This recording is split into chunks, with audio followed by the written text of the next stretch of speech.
Cryptic clues. Cryptic clues. Cryptic clues. Welcome to my channel, where every story pulls you into a new mystery. Every case tests your instincts, and every clue brings us one step closer to the truth. In today's case, we follow Miss Marple as she receives a most curious gift. A piece of needlework left anonymously at her doorstep. It was beautifully stitched, delicate, precise, but when she looked closer, she realized the embroidery spelled something strange, her own name, and beneath it, a single date, tomorrow. Stay with me till the end, because this isn't just a message sewn with thread, it's a warning woven in fear. So, pick up your cup of tea and get comfortable, because today's case is worth every second, until the very end. Chapter 1. The embroidery circled. Afternoon sun had slipped into a gentle haze over the village of St. Mildred's, its light softening the thatched roofs and lending the narrow lanes a sleepy, golden calm. In the parish hall, however, there was no such stillness. The Tuesday embroidery circle was in full swing, its long trestle table crowded with skeins of colored thread, half-finished cushions, and a rustle of muslin being folded and smoothed. Miss Jane Marple sat at one end, spectacles low on her nose, her fingers deftly guiding a fine steel needle through linen. Her chosen design was delicate as spray of meadow flowers, but her eyes were not wholly on the stitchwork. Now and then, she glanced up from beneath her hat brim, quietly noting who was speaking to whom, and what was not being said. She had long learned that in small villages, the most interesting truths were embroidered between the lines of conversation. Today, the talk was unusually animated. Mrs. Penelope Arkwright, plump and pink-cheeked, was holding court with a story about the new lodger at the old rectory, a certain Mr. Leonard Pike, recently retired from something in the city, as she vaguely put it. Others contributed little morsels of information: his habit of walking at dusk, the curious number of letters he received marked private, and his tendency to keep the blinds drawn even on the brightest mornings. The door creaked open, and a slim figure in dove gray entered. A woman of about 30, with a pale, rather tense face framed by dark hair. She carried a length of white linen under one arm. Murmurs rose as she made her way to the table. Miss Gray, Mrs. Arkwright greeted her, the name spoken with just enough stress to suggest it might not be her real one. They settled back into their work, the rhythm of needle through cloth punctuated by gossip. Miss Marple, without appearing to, took in Miss Gray's nervous movements, her too rapid threading of the needle, her darting glances towards the windows as if she feared someone might be looking in. It was, Miss Marple thought, the manner of someone accustomed to living with a constant, invisible pressure. The clock on the mantel struck 4, and tea was poured. Miss Gray had just taken a cup when Mrs. Bellingham, the vicar's wife, noticed the piece she had been working on. "Oh, how clever!" she exclaimed, drawing the linen towards her. "Such tidy stitches, oh my, it spells something." The others leaned in. Across the hem, worked in minute, precise cross-stitch, were letters so faint they might have been mistaken for part of a decorative border. Yet when seen closely, they formed words, 3 of them, in fact. Miss Jane Marple. The room's chatter fell into an odd, expectant silence. All eyes turned to Miss Gray, who, instead of laughing or explaining, went quite pale. Her teacup trembled. "It's nothing," she stammered. Just a pattern I copied." Miss Marple's expression was one of mild bemusement, but inwardly she was certain there was nothing accidental about the work.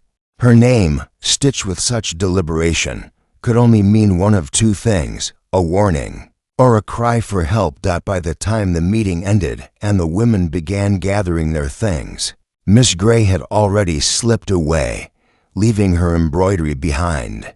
Miss Marple picked it up, folding it with care. The air in the hall felt cooler now, as if a small draft had entered with the mystery.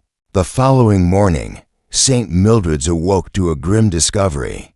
Leonard Pike was found in his study at the old rectory, slumped in his chair, quite dead, his cup of evening cocoa still half full beside him. The constable muttered about heart failure, but already the whispers began, the blinds drawn, the secretive letters, the sudden death, and somewhere, carefully tucked away in Miss Marple's knitting basket, lay a scrap of linen with her name spelled out in neat, even stitches, its threads holding, perhaps, the first knot in a web of murder. Chapter 2.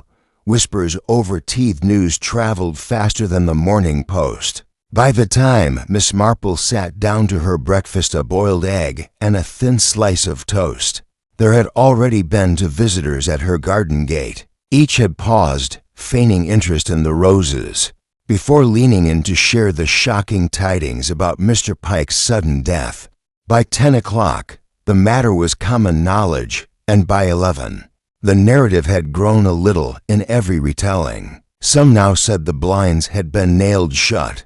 Others whispered about an argument overheard 2 nights before. The sound of it all was like the steady buzz of bees in summer, low, persistent, and impossible to ignore. That afternoon, Miss Marple accepted an invitation for tea at the vicarage, which she knew would serve as the day's unofficial information exchange. The vicar's wife, Mrs. Bellingham, greeted her with a flurry of anxious warmth, guiding her into the drawing room where the fire had been lit against the cool edge of early autumn. Mrs. Arkwright was already there, perched forward on the sofa like a cat about to pounce. Beside her, Mrs. Ellison, the doctor's sister, smoothed her skirt and murmured in agreement whenever Mrs. Arkwright paused for breath. It was poor Mr. Pike's heart. "They say," Mrs. Bellingham began, in the tone of one repeating what must be believed, even if it was not. Dr. Ellison examined him and found no sign of struggle, no Markwell, none that would suggest anything untoward. She hesitated, then added with the air of someone indulging in a small sin, "Though of course one never knows. There are things that can be slipped into a drink, aren't there?" Miss Marple stirred her tea slowly, her eyes on the steam. "Yes," she said mildly, "though it takes a certain sort of knowledge and the will to use it. Both are rarer than people think." She left the thought hanging, and Mrs. Arkwright rushed to fill it. "They say he had enemies in London. Something to do with business, stocks and investments and all that." Her eyes gleamed with satisfaction. "And then there's that new lodger in his old gardener's cottage. Miss Gray, isn't it? Mysterious creature. I've never seen her by anything more than bread and eggs. And you recall her embroidery yesterday?" She turned to Miss Marple. "Your very name, worked in. Almost uncanny, don't you think?" Miss Marple smiled faintly, as if she considered it nothing more than a curious coincidence. But she remembered Miss Gray's trembling hands and the way her eyes had darted to the windows. People under strain, she knew, often made strange choices. Sometimes they sent messages in the only way they knew how. The conversation drifted on, each woman adding her stitch to the growing tapestry of village conjecture. Some recalled seeing Mr. Pike walking near the station late last week, carrying a small brown parcel. Others claimed he had been expecting a visitor on the very evening of his death. But when pressed, no one could agree on who that visitor might have been. As the tea cooled and the scones diminished, Miss Marple excused herself and stepped out into the vicarage garden. It was a tidy little square, edged with box hedges, and she stood for a moment inhaling the faint scent of lavender. She knew from long habit that gossip, while entertaining, rarely yielded the truth in its pure form. What mattered was to watch, to wait, and to notice the threads that ran contrary to the rest of the weave. Her thoughts returned to the embroidery, folded away in her basket. It was such an odd thing to leave behind, especially for someone as cautious as Miss Gray appeared to be. Was it meant to ensure Miss Marple saw it? And if so, why? She considered paying the young woman a visit, but decided against it for now. Better to let Miss Gray believe she had gone unnoticed. 2 days later, The inquest was held in the small room above the village library. The verdict, delivered in a matter-of-fact tone by the coroner, was death by natural causes. The constable looked relieved. The villagers, less so. They had been promised a mystery and were being told there was none. But if the official conclusion had been intended to silence speculation, it failed. Indeed, it seemed only to deepen the hunger for whispers. Miss Marple was careful not to insert herself into the conversation at the inquest. She listened from a back seat, catching fragments, Mrs. Arkwright remarking on the strangeness of Mr. Pike's visitors, a farmer's wife insisting she had seen him arguing with someone by the church gate, and most interestingly Dr. Ellison's sister saying she had glimpsed Miss Gray in the lane that night, walking quickly, her face hidden beneath a scarf. That evening, as Miss Marple walked home along the quiet lane, the church bell struck 7. The air was cool, with a faint mist rising from the fields, and the only sound was the soft crunch of her shoes on the gravel. She turned the corner past the old rectory and paused. The study window, Mr. Pike's window, was still shuttered tight. The cottage where Miss Gray lodged stood a short distance away, its single light glowing faintly through drawn curtains. For a moment, Miss Marple thought she saw a shadow move inside, as though someone had been watching her pass. When she reached her own gate, she paused to pick a withered rose, her fingers lingering on the brittle petals. The village would continue to talk, she knew, and the truth, whatever it was, would remain hidden beneath the chatter. But in her experience, the smallest details had a way of surfacing when one was patient enough, and somewhere in the delicate, deliberate stitches of a forgotten piece of embroidery, she suspected the first clue was already waiting to be unpicked. Chapter 3. The visitor at dusk. 3 days after the inquest, the village settled into the kind of uneasy quiet that follows a disruption. No one quite knows how to address. Outwardly, life resumed. Shopkeepers swept their steps. Children chased each other through the lanes, but beneath it ran a current of restless speculation. Miss Marple, strolling into the high street one crisp afternoon, could feel it in the air like the faint chill before rain. She greeted Mrs. Ellison outside the greengrocer's and was rewarded with a look that was half eagerness, half secrecy, as if the woman were bursting to tell something but dared not in the open. That evening, just as the sky had turned a deep violet and the first lamps were being lit, Miss Marple sat by her parlor fire, knitting. The rhythmic click of needles was interrupted by a light rap at the door. Opening it, she found Miss Gray standing there, pale and drawn, a thin wool coat pulled tight about her. She clutched a paper-wrapped bundle to her chest as though it were something precious, or dangerous, perhaps both. "I'm sorry to disturb you," Miss Gray began, her voice low, almost pleading. "But I thought you should have this." She placed the bundle into Miss Marple's hands before glancing anxiously over her shoulder at the dark lane. "Please keep it safe, and don't speak of it. Not yet." Before Miss Marple could ask a single question, Miss Gray had turned and walked quickly away, her footsteps fading into the dusk. Miss Marple carried the bundle into the sitting room and placed it on the small table beside her chair. With a deliberate slowness, she untied the string and peeled back the paper. Inside was a square of linen, freshly pressed, the same fine weave as the embroidery Miss Gray had left behind at the parish hall. But this time, the stitching formed no flowers or decorative border. It was a series of neat letters in dark thread, seemingly random at first glance. But Miss Marple's eye was quick to note that they arranged themselves into words. If read in a certain order, she did not attempt to decipher them immediately. Instead, she folded the linen and set it beside the first piece, her expression thoughtful. It was clear now that Miss Gray's actions were deliberate, though whether she was guiding Miss Marple toward something or away from something was not yet clear. The next morning, the village received another jolt. Young George Pritchard, the postman, reported that a letter addressed to Mr. Pike had arrived 2 days after his death. It bore a London postmark and, according to George, a handwriting that looked like someone was in a fearful hurry. The envelope had been redirected to the solicitor handling Pike's affairs, but its existence was enough to ignite fresh talk in the tea shops. Several wondered aloud whether it might contain threats, blackmail, or instructions of some secretive nature.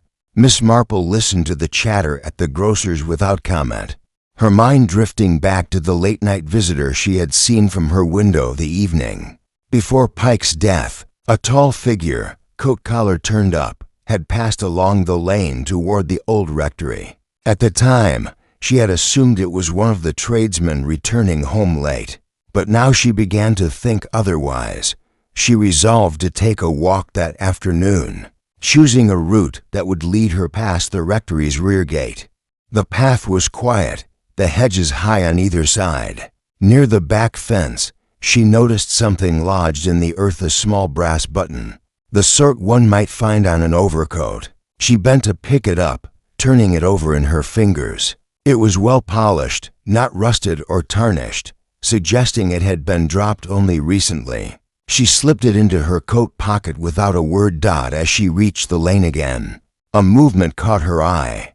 Miss Gray was standing a little way off, half hidden behind the hedge, her gaze fixed on the rectory. When she saw Miss Marple, she gave a small, almost imperceptible shake of her head and walked quickly away. It was an odd gesture, neither greeting nor farewell, but a warning of some kind.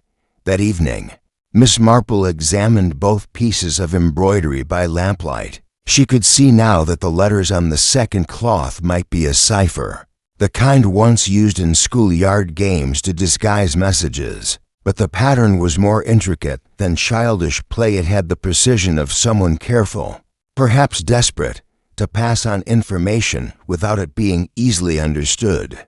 She resisted the temptation to work it out immediately. A puzzle, she knew, was best approached when all the pieces were in sight, and she suspected there were more yet to come.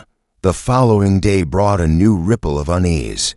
Mr. Carter, the village constable, was seen speaking at length with the vicar near the church porch. Later, it was said that another London visitor had arrived, a man of severe appearance, who claimed to be an old acquaintance of Mr. Pike. He lodged at the inn and asked many questions about the night of the death. Some thought he was a relative. Others were certain he was a detective in plain clothes. Miss Marple passed the man in the high street just before sunset. His eyes were sharp, assessing, the kind that took in more than they revealed.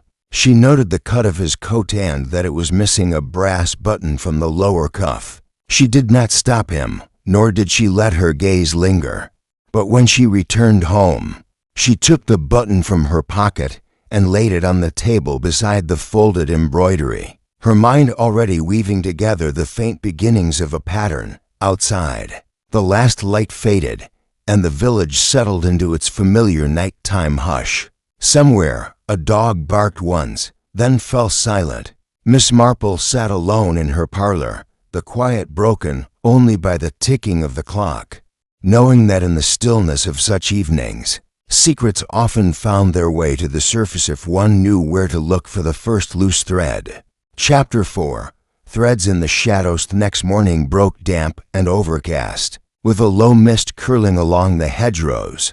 Miss Marple stood at her kitchen window, watching the droplets gather on the glass. It was a morning that seemed to muffle sound, as though the village had drawn a shawl around its shoulders.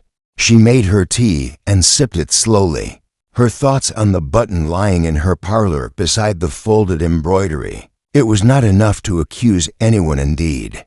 It was barely more than a whisper of suggestion, but Miss Marple knew from experience that such whispers could grow louder in time. After breakfast, she decided on a small errand to the post office. The place was quiet save for the faint rattle of the sorting room beyond. Mrs. Turner, the postmistress, greeted her with a polite nod, her eyes bright with that particular eagerness which promised fresh tidings. "You've heard about that gentleman at the inn, I suppose?" she said in a lowered voice. The one asking questions? He was here yesterday, wanted to know if Mr. Pike had sent any parcels out of the village recently. I told him no, not through me at least. But I dare say he was fishing for something else. Miss Marple offered a gentle murmur of agreement, but inwardly noted the line of inquiry. Parcels were seldom innocent in village talk. They were repositories for both secrets and surprises. She left the post office and, instead of taking the straight road home, wandered along the lane that passed the inn. From outside, she could hear the low clink of crockery and the muted hum of conversation. Through the window, she caught a glimpse of the severe-faced stranger. He was speaking to the innkeeper with a kind of measured intensity, his hand resting lightly on the table as though he were weighing each word. By the afternoon, the mist had lifted, leaving the village washed clean and bright. Miss Marple took her basket into the garden to gather the last of the autumn roses. As she clipped the stems, she saw Miss Grey coming down the lane, her step quick but hesitant, as though she half expected to be stopped. Miss Marple greeted her with a mild smile and, without comment, invited her in for tea inside. Miss Grey sat on the edge of her chair, refusing cake, her fingers twisting the edge of her sleeve. "I shouldn't be here," she began, her voice tight. "But I can't. I can't carry it all alone." She glanced toward the window before continuing. "Mr. Pike, he wasn't what people thought. There were things he was hiding, things that could ruin people if they came out. I don't know who else knows, but I think—" She broke off, biting her lip. "It doesn't matter what I think, only that someone wanted him gone." Miss Marple did not press her. "Sometimes," she said softly, "it is what we think that matters most, and sometimes it is what we fear." She poured more tea, letting the silence stretch just enough for Miss Grey to steady herself. The young woman rose abruptly, murmured something about needing to get back, and left as quickly as she had come. Miss Marple watched her go, noting that she carried no bundle this time, no new piece of embroidered code to add to the others. Later that evening, as the lamps were being lit in the cottages, Miss Marple took out the two cloths and the button. She examined the second embroidery more closely, her eyes narrowing at the neatness of the work. She began to suspect that the letters were not only a cipher, but perhaps also a map of sorts, a pattern pointing toward a location rather than merely spelling out words. But without the final piece, she could not be certain. She placed them back in her drawer, deciding patience would serve her better than premature conclusions. The village had settled into its nighttime stillness when a light tapping came at Miss Marple's window. She rose and opened the door to find young George Pritchard, the postman, standing there with his cap in hand. "Beg pardon, miss," he said, "but I thought you ought to know saw that gentleman from the inn walking toward the old rectory, not half an hour ago. And he weren't alone. Miss Grey was with him." Miss Marple thanked him, sent him on his way, and stood for a moment in the cool night air. The lane lay in darkness, save for a faint glow from the direction of the rectory. She could just make out two figures moving past the gate, their voices low and urgent. There was something in the posture of the man, a forward lean, a subtle tightening of the shoulders that spoke of control, perhaps even intimidation. Miss Grey walked beside him, her head bowed. Miss Marple closed the door and returned to her chair, the steady tick of the clock marking the quiet minutes. In her mind, the threads began to connect: the button, the embroidery, the parcel, the man at the inn, and now this strange nighttime meeting at the scene of Mr. Pike's death. She could not yet see the whole picture, but she felt certain that when she did, it would be as precise and deliberate as any stitch in Miss Grey's careful needlework. And so she waited, knowing that the next move in this quiet, dangerous game would not be hers to make, but hers to watch. Chapter 5. A pattern emerged. Following day dawned with a restless wind sweeping through St. Mildred's, rattling the last of the leaves from the hedgerows and carrying with it a faint promise of rain. Miss Marple sat by her breakfast table, the teapot warm beside her, and looked out toward the lane where the wind pressed the rose canes against the garden wall. She was not thinking of the weather, though it was the sight from the night before that held her mind. The shadowed figures of Miss Gray and the man from the inn slipping toward the old rectory, like conspirators in some silent play. By mid-morning, the village had stirred into its usual rhythm, though with an undercurrent of curiosity sharpened by the previous day's whispers. At the baker's, Mrs. Arkwright spoke in a low but carrying voice about having seen Miss Gray near the churchyard. That morning, she looked pale as paper. She confided to Mrs. Bellingham, and I could swear she was waiting for someone. Kept glancing toward the light gate as if she feared or hoped they might appear. Miss Marple, who was standing at the counter selecting a loaf, made no remark but filed the observation away. The churchyard was not on the usual route between the cottage and the shops, which meant Miss Gray had gone there with some purpose in mind. That afternoon, Miss Marple took a slow walk along the back lanes toward the church, her eyes lingering on the paths that bordered the rectory grounds. The shutters of the study window remained closed, as they had since Mr. Pike's death, and the garden was untended, the grass already beginning to creep over the gravel path. At the edge of the property, she noticed a small gate set into the hedge. It was not quite hidden, but it was of a sort one might overlook unless searching for it. A faint track of disturbed earth ran from the gate toward the churchyard wall, inside the church. The air was cool and faintly scented with stone dust. Miss Marple sat for a moment in one of the rear pews, pretending to rest, though her eyes were on the side door that opened onto the yard. Through it, she could see the corner where several older gravestones leaned against the wall. It was there that Miss Gray appeared a short while later, glancing around before kneeling beside one of the stones. She seemed to be pressing something into the ground at its base. Miss Marple's view was partly obscured, but the movement was deliberate and unhurried, as though she expected no interruption. When Miss Gray had gone, Miss Marple waited a minute or two before leaving the church. She walked slowly to the spot, leaning on her stick as if for balance, and looked down. The earth had indeed been disturbed, and a scrap of white cloth protruded from it. Stooping carefully, she tugged it free. It was another piece of embroidery, folded tightly into a small square. She did not open it there in the yard, but slipped it into her coat pocket, and made her way home by the longer route, avoiding the more curious eyes in the village. In her parlor, she unfolded the cloth. This piece was unlike the others: no names, no scattered letters. Instead, it bore a row of numbers stitched in a fine, steady hand. The sequence meant nothing to the casual eye, but Miss Marple, who had learned long ago that numbers could be as expressive as words, recognized the shape of a date hidden among them. She noted it down carefully, placing the cloth with the others in her drawer. 3 pieces now, each different, yet all cut from the same fabric, the same hand at work. A message was taking shape, though its meaning remained elusive.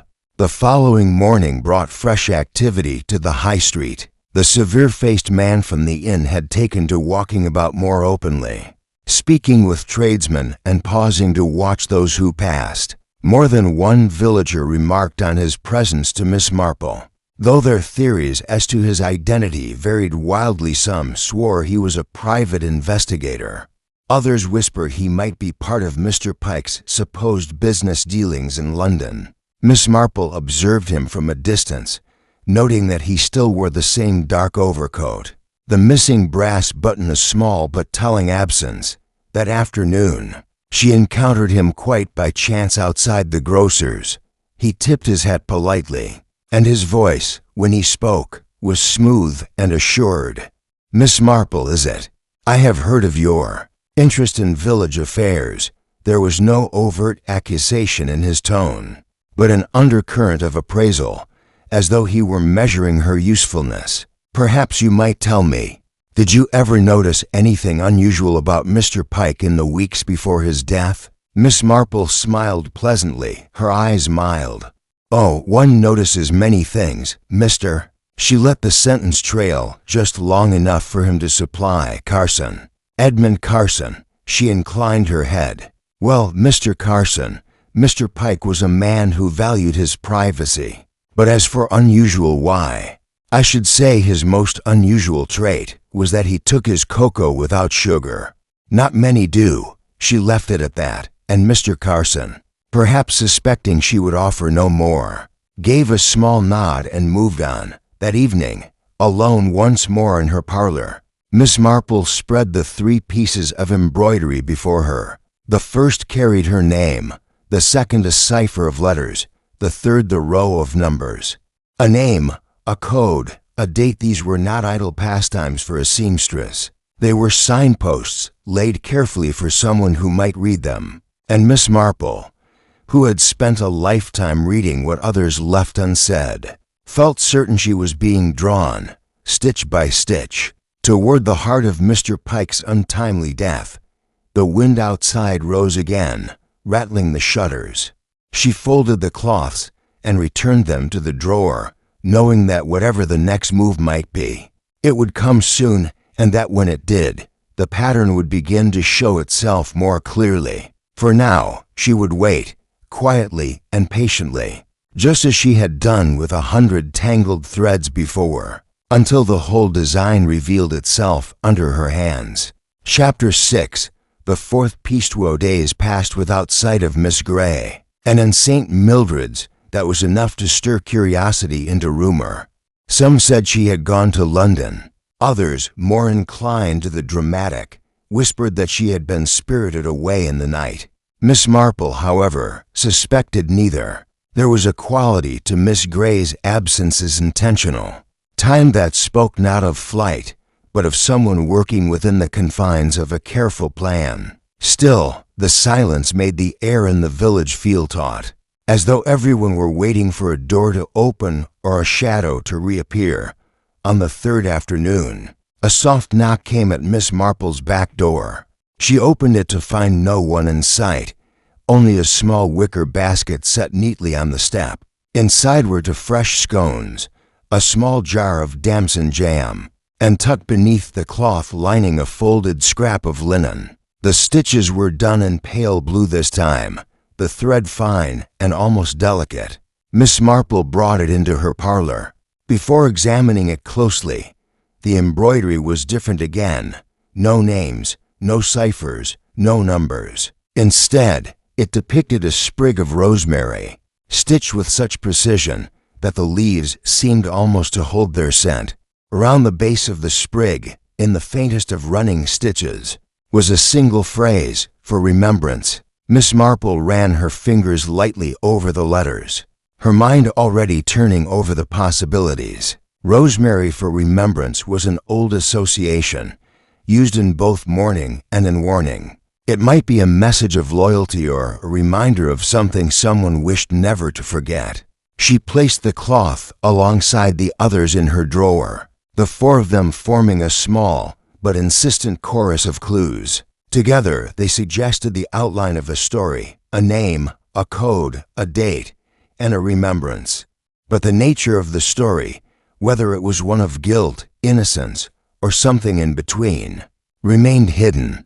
Later that day, she walked into the village to post a letter and saw Carson still lodging at the inn, leaning against the lamppost outside. He was speaking to George the postman, his tone casual but his eyes intent. George looked uncomfortable, glancing over his shoulder as though hoping for rescue. When Carson noticed Miss Marple, he straightened and tipped his hat, but his expression was unreadable. She nodded in return and moved on, though she was certain the conversation she had interrupted had been about Miss Gray. At the grocer's, Mrs. Bellingham was full of chatter about having seen Carson walking near the rectory the previous evening. "Just strolling," he said, but it was near on 9 o'clock, she told Mrs. Arkwright, who clucked her tongue and suggested that nothing good ever came from men strolling after dark. Miss Marple said nothing, but she was turning over the fact that Carson seemed to place himself repeatedly near the scene of Mr. Pike's death, whether by design or by necessity. He was a figure in the pattern she was beginning to trace. That evening, as she prepared her supper, Miss Marple found her thoughts returning to Miss Gray's embroidery of rosemary. She could not help but wonder if the phrase for remembrance referred to Mr. Pike himself, or to something else entirely, perhaps even an event that predated his arrival in St. Mildred's. Rosemary was also an herb carried in courtrooms and funerals, a symbol for those who had been wronged. Was Miss Gray pointing her toward a past injustice, one that might explain the present danger? The answer did not come that night, but another fragment of the puzzle did. The following morning, Miss Marple was passing the churchyard when she noticed a piece of paper wedged into the hinge of the light gate. She glanced around. No one was nearby, then eased it free. It was an envelope with no name on the front, but inside was a single sheet of paper bearing a hastily drawn sketch. It showed the outline of the old rectory garden, with a small cross marked in one corner. Beneath it, in neat script, were the words, "Before Friday." She carried it home and compared it to the embroideries. The corner marked with the cross corresponded exactly to the spot where she had found the brass button weeks earlier. This was no coincidence. It was a signal that something, perhaps another clue, was to be found there. But the warning of before Friday added an urgency she could not ignore. That afternoon, she took a slow walk past the rectory again. The garden remained unkempt, the shutters drawn, the air about the place heavy with abandonment. Near the corner marked on the sketch, she saw that the earth had been disturbed recently. She bent down, as though to adjust her shoe, and brushed away a layer of loose soil. Her fingers touched cloth, and she drew out yet another scrap of embroidery, this one unfinished. The edges frayed. The stitches formed only a partial design, but Miss Marple recognized enough of it to be certain. It was a motif of crossed keys, a symbol that could mean both access and secrecy. She slipped it into her coat and walked on, her expression mild, though her mind was alive with questions. 4 pieces had become 5, each one leading her deeper into the hidden design Miss Gray had been creating. The trouble was, the threads now led not only to the truth, but also, she feared, toward someone determined to keep that truth buried. That night, she placed the new piece alongside the others. The rosemary, the date, the cipher, and her own name. The arrangement on her table looked almost like the start of a quilt, but the warmth one associated with such work was entirely absent. This was needlework meant for something colder, sharper, a record of events that could not be spoken aloud. Outside, the wind shifted, bringing with it the faint patter of rain against the window. Miss Marple sat back in her chair, her eyes on the dark beyond the glass, and thought not of the storm, but of the Friday deadline stitched into her thoughts. Whatever the truth was, she knew she had only a little time left before someone else acted, and perhaps not in a way that left room for further remembrance. Chapter 7. Before Friday. Thursday dawned gray and still, the sort of morning when even the birds seemed reluctant to sing. Miss Marple rose early, her mind already on the folded sketch and the warning stitched into the 4th embroidery. Before Friday now sat like a quiet drumbeat at the back of her thoughts. She had learned long ago that when danger was approaching, it seldom announced itself with noise or haste.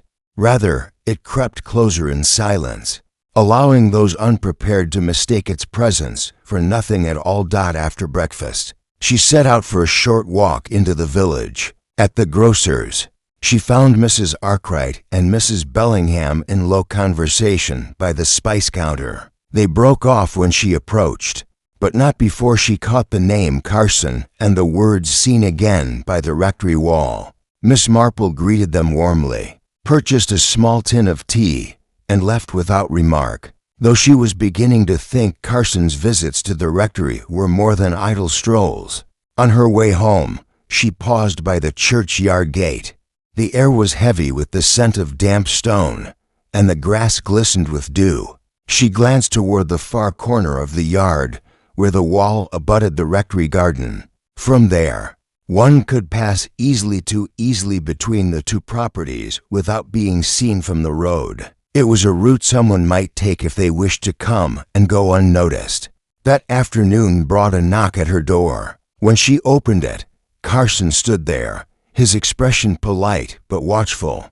"Miss Marple," he said smoothly, "I wondered if I might trouble you for a few minutes of your time. I understand you knew Mr. Pike, if only slightly.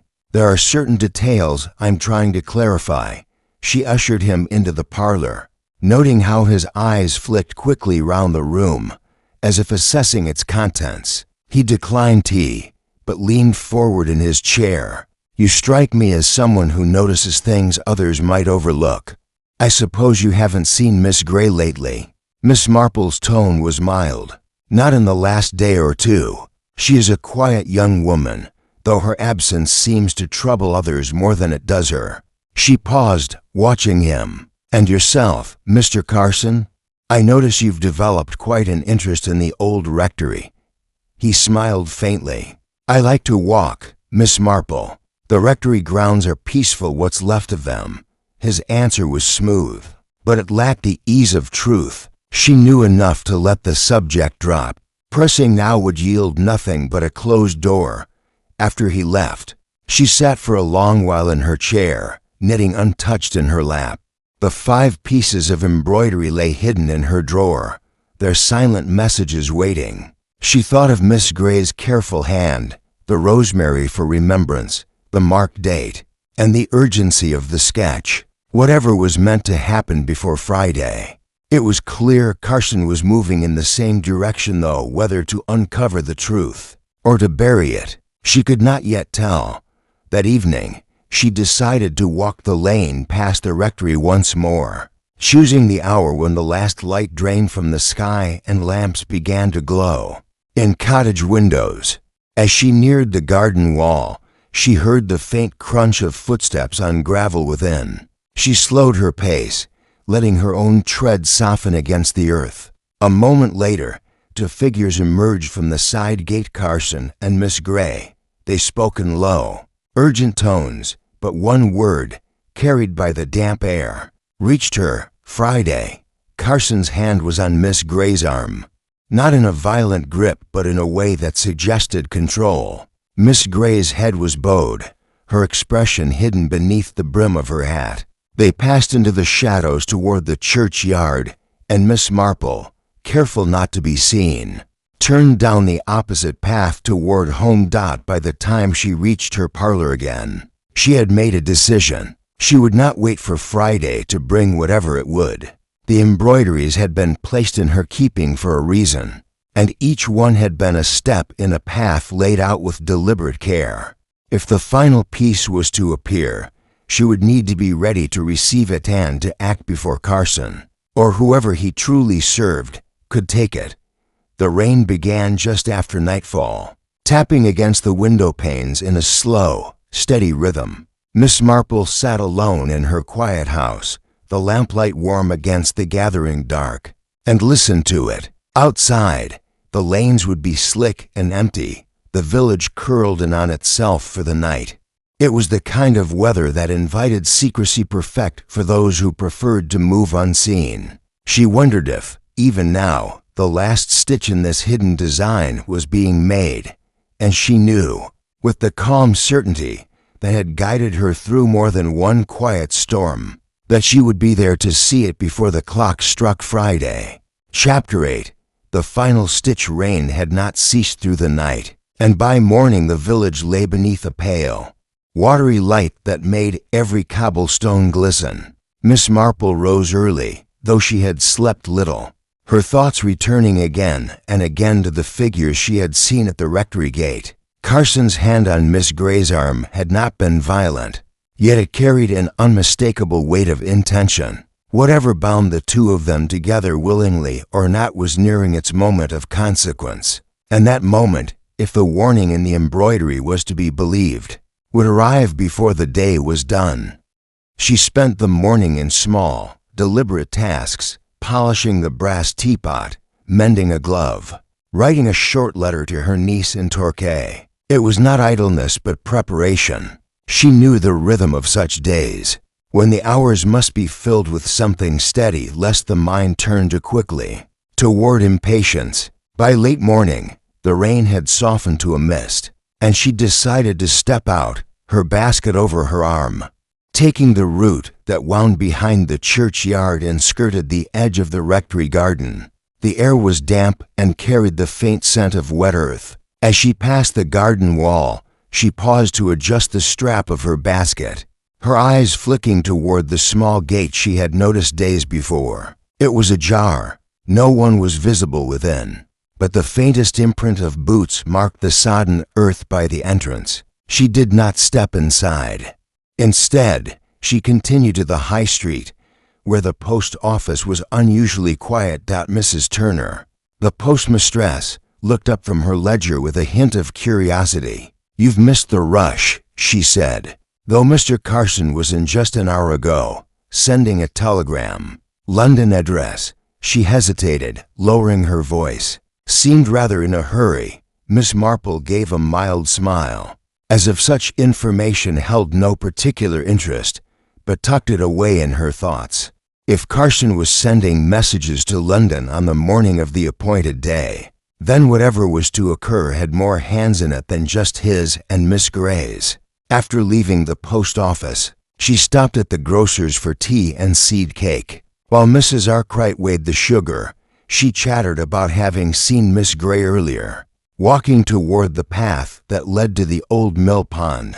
"Odd place to go in this weather," Mrs. Arkwright remarked, "unless one wished to avoid being seen." Miss Marple agreed pleasantly, though her mind pricked at the detail. The mill pond lay well beyond the village, but it was connected to the rectory grounds by a disused footpath. By the time she reached home, the mist had thickened, blurring the edges of the hedges and houses. She set down her basket and went to the parlor, opening the drawer where the pieces of embroidery were kept. 5 scraps lay there now, their threads vivid even in the muted light. She arranged them once more, her name, the cipher, the date, the rosemary, and the crossed keys. Together, they were less like a riddle than a confession, though whose, and of what, remained the question. It was near on 4 o'clock when the knock came. Not the timid rap of Miss Gray's earlier visits, nor the brisk tap of the postman, but a firm, deliberate sound. Miss Marple opened the door to find Miss Gray herself, rain-darkened and pale, clutching a final scrap of linen. Without asking leave, she stepped inside and pressed it into Miss Marple's hand. "It's the last," she said, her voice low and hurried. "After tonight, I can't help you. You'll understand when you see it." She glanced toward the window, as though measuring the shadows, then turned back. "Please be careful. He won't hesitate if he thinks you know too much." Before Miss Marple could reply, Miss Gray was gone, her footsteps fading quickly into the damp air. Alone in the parlor, Miss Marple unfolded the cloth. This one was the most intricate of them all, a circular border of laurel leaves, surrounding a single word in careful, deliberate stitches. "Guilty." She sat back. The cloth spread across her lap, and felt the pieces align in her mind.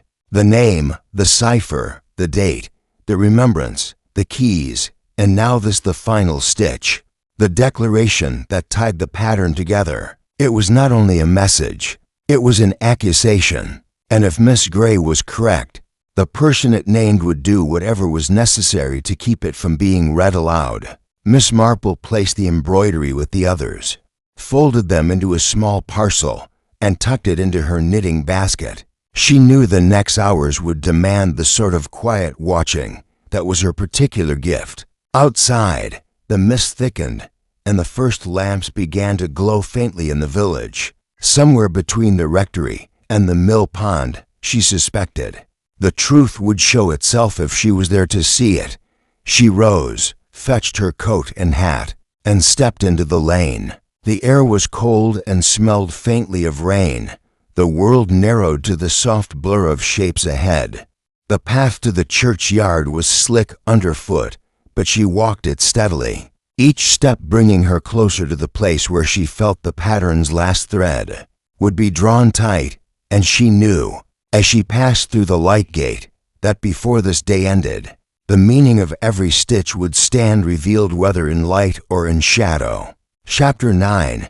Mist by the mill pond. The mist had deepened into a soft, enveloping shroud by the time Miss Marple left the churchyard behind and took the narrow footpath that wound toward the old mill pond. It was a route she had walked many times over the years, though rarely in such dim light, when the familiar hedgerows seemed taller and the bare branches above took on the shapes of grasping hands. The air was cold enough to cloud her breath, and the dampness crept into her gloves, but she walked on steadily, the knitting basket tucked beneath her arm, its quiet burden hidden from view. As she neared the curve of the path that skirted the rectory grounds, she slowed her step. Somewhere ahead, faint but distinct, came the sound of voices, low, urgent, and muffled by the mist. She could not make out the words, but the cadence was sharp, one voice pressing, the other resisting. She moved to the side of the path, positioning herself where the hedge grew thick, and waited. Presently, two figures emerged from the haze. Carson was striding ahead, his coat collar turned up, while Miss Gray followed a pace behind, her head down. Carson paused near the gate that led into the rectory's rear garden and looked over his shoulder.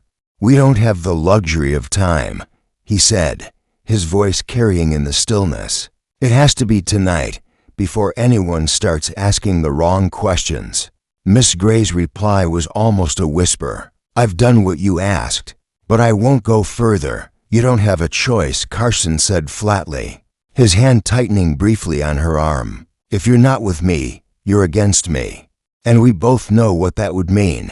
He pushed the gate open, ushered her through, and the mist swallowed them. Miss Marple remained in place for a moment, letting the quiet settle again, before continuing along the path toward the pond. The water lay still beneath the low, gray sky, its surface unbroken except for the reflection of the skeletal trees that leaned toward it. On the far bank, the old mill stood silent, its wheel long since stilled, the timbers darkened by years of weather. She took a seat on the worn stone bench near the water's edge. From here, she could see both the approach from the village and the faint outline of the rectory's garden. Through the mist, it was a good vantage point, and she suspected it was the very reason Miss Gray had mentioned the pond at all. If there was to be movement, it would pass this way. The minutes lengthened. Somewhere in the distance, a church bell tolled the hour, the sound muffled and strange in the damp air. Then, faintly, she saw a flicker of movement near the rectory's garden wall. Carson emerged first, carrying something wrapped in dark cloth. Miss Gray trailed after him, her posture stiff. They took the narrow path toward the pond, their steps quick and purposeful.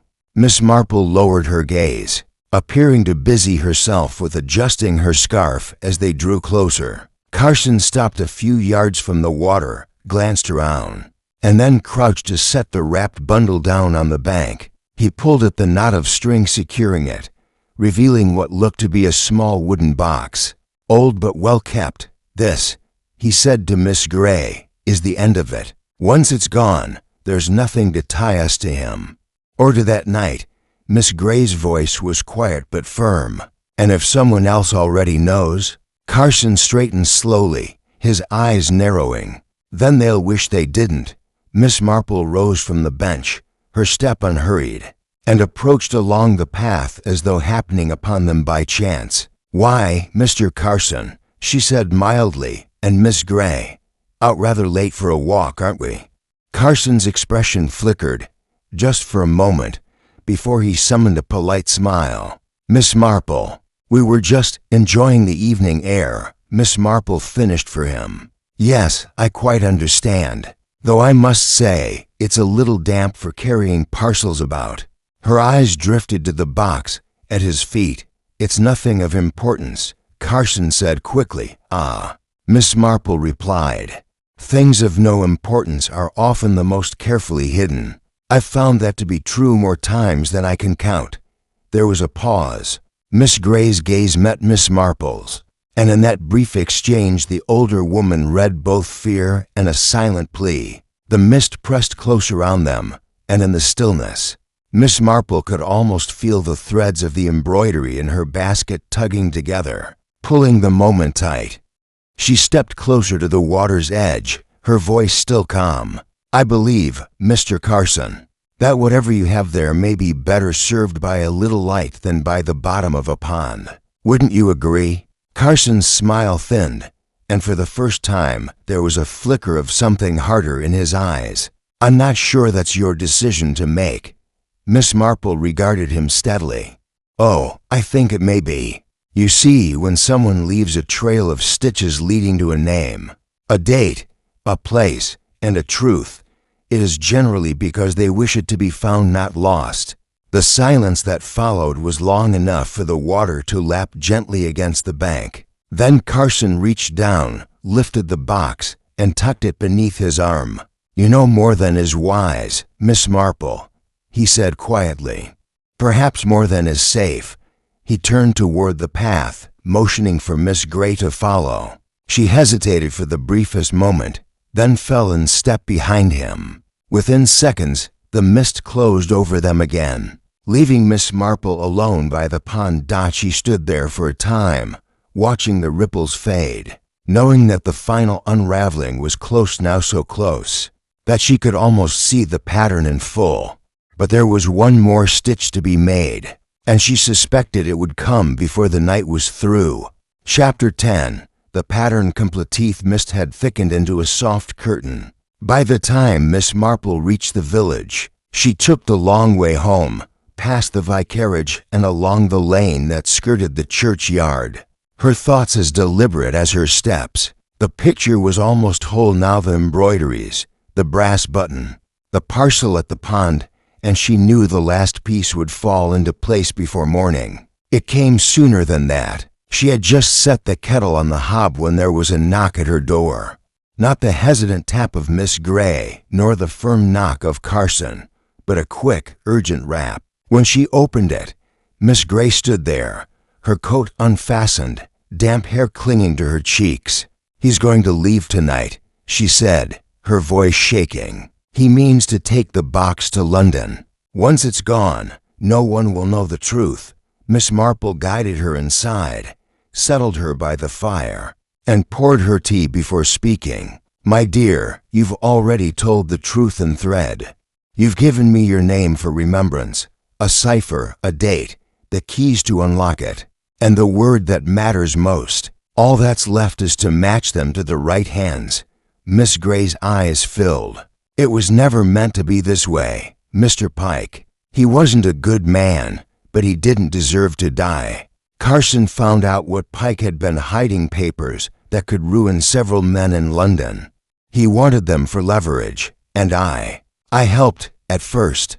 I thought it was only to frighten him into leaving. But when Pike refused, Carson, she broke off, pressing her hand to her mouth.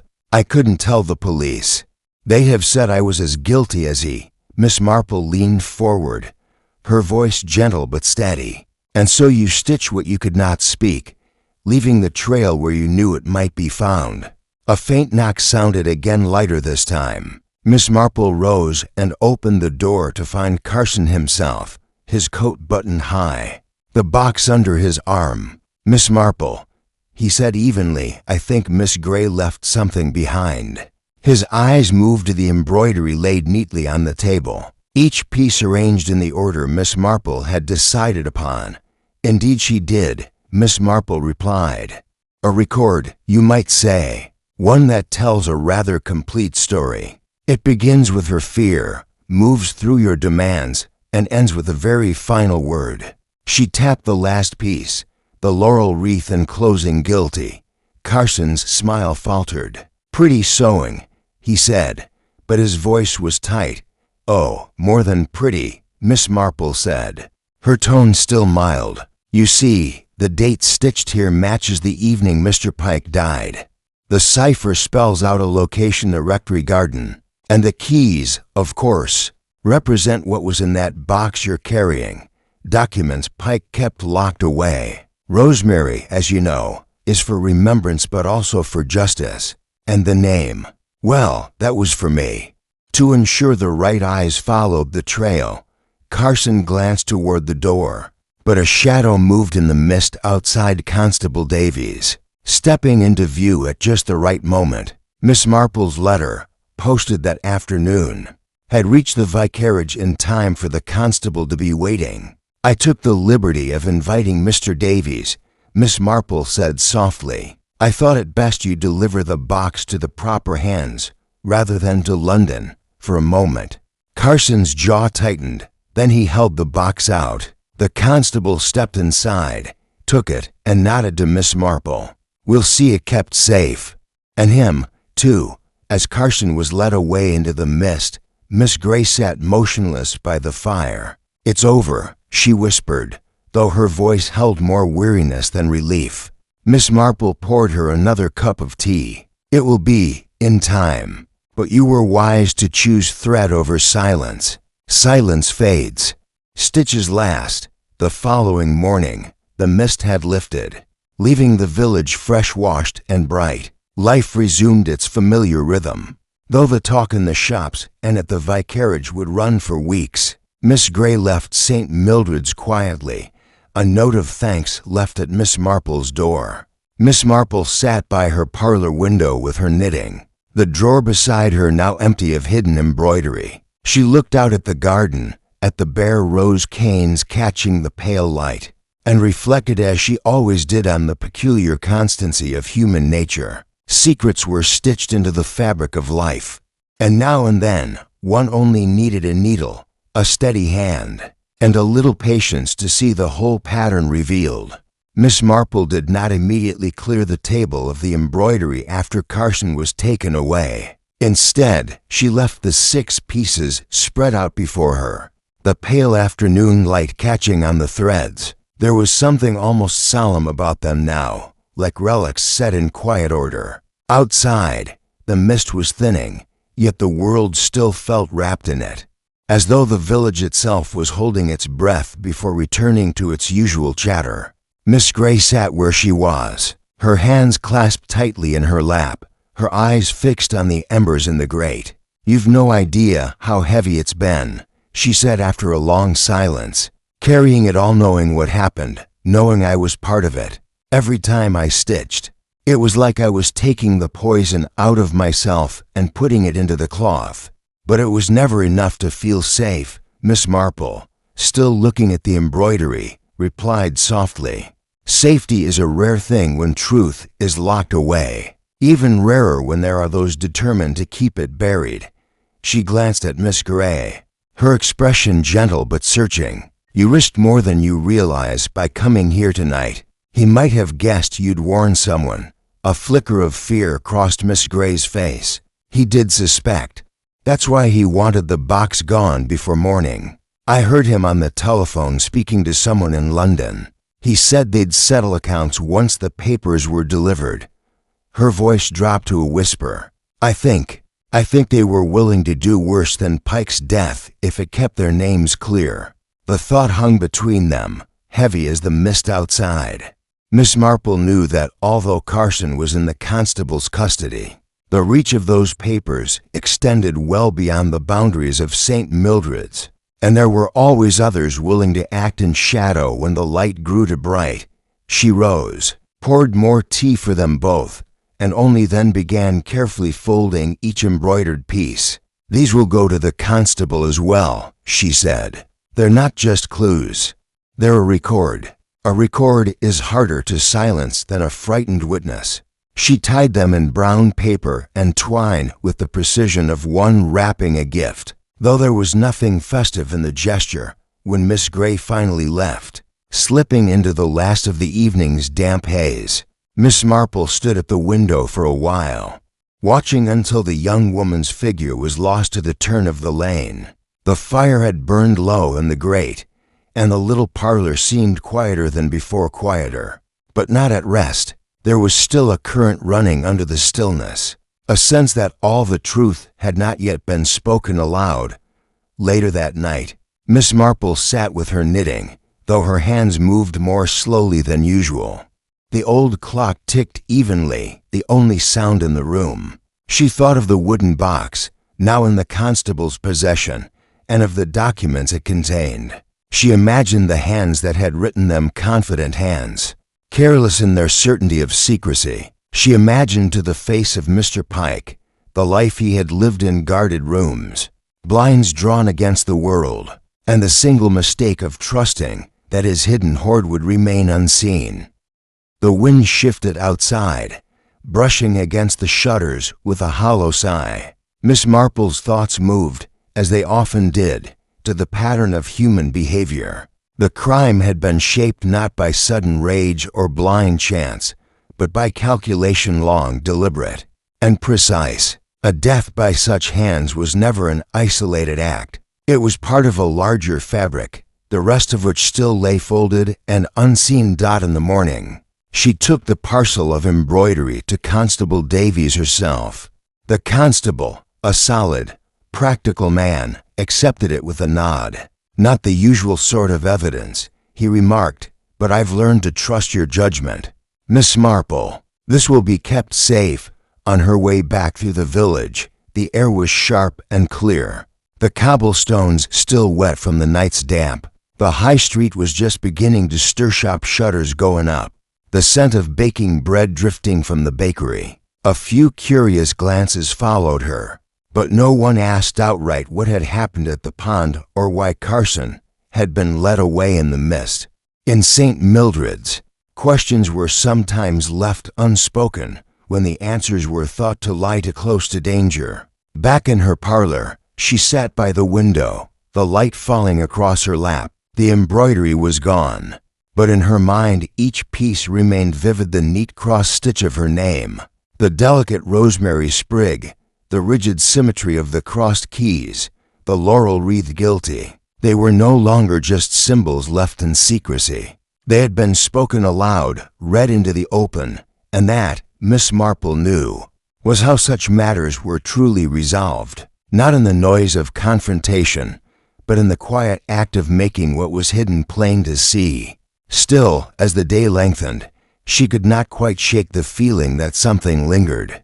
Perhaps it was only the echo of the misty night, or the knowledge that those beyond the village might still try to reclaim what they had lost. But there was also a certain instinct, one she had learned to trust, that told her the story of Mr. Pike's death was a thread cut from a larger weave. For now, though, St. Mildred's was calm. The sound of the church bell drifted through the air, children's voices carried from the lane, and the ordinary life of the village resumed its gentle pattern. Miss Marple picked up her knitting again, her needles moving with quiet precision. She had seen enough of such things to know that while patterns might end, the threads were always there, ready to be taken up again by another hand, in another place, in another time. And if that should happen, she would be ready, needle in hand, watching as the first stitch was made.